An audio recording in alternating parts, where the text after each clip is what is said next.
Thank you so much to Leader Schumer and Speaker Pelosi. I have to admit, my heart is still with the House. No offense, but it is what it is. He started there too. That's right. Everyone here served in the House at one time. Good training, I have to say. And I'm really appreciative of the leadership shown by Representatives Meng and Kim in the House. We know we're going to be marking up this bill in the House, and we are going to bring this bill on the floor of the Senate, which wouldn't happen if Leader Schumer were not the leader in the Senate. Former House members. It makes a difference. So we've all seen the horrific incidents of unprovoked targeted hate crimes against AAPIs. And these kinds of hate crimes have gone up in every single state. Significant percentage of increase in targeted hate crimes against AAPIs in every single state and in DC. As an AAPI person, it does give me pause. If I was walking around outside, I would have my earbuds on, I'd be listening to books on tape. I would never do that now because of the incidents of totally unprovoked hate crimes against AAPIs. And sadly, in the history of our country, these kinds of discriminatory actions against AAPIs, who are generally viewed as the other and therefore kind of easy to target, but we had the Chinese Exclusion Act, we had the incarceration of 120,000 Japanese Americans during World War II, the horrific killing of Vincent Ching. These kinds of discriminatory actions are not new.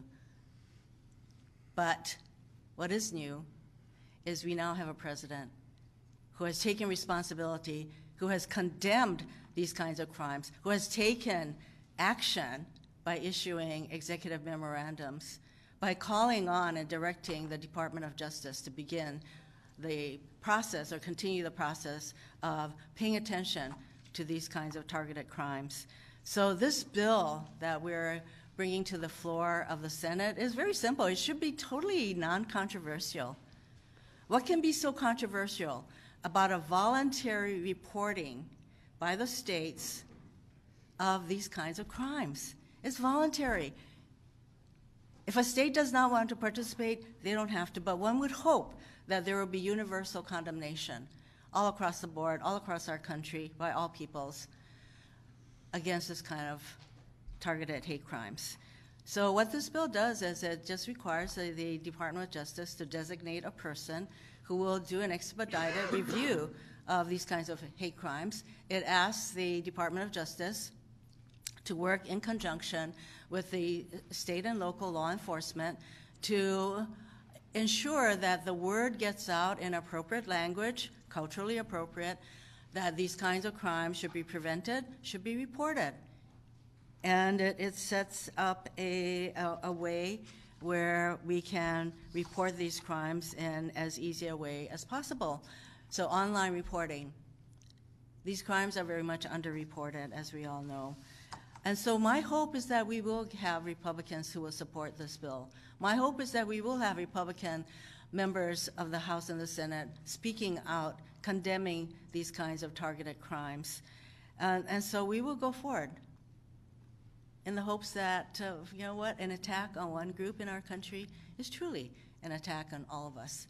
And there is no place in a democracy for these kinds of unprovoked attacks on a group of people who are only being targeted because they are AAPIs.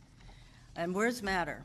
So when you have a president who deems the virus to be the China virus, or to have members of his administration refer to it as Kung flu, you'd create an environment where people will be motivated because of whatever reasons they have to commit these kinds of crimes.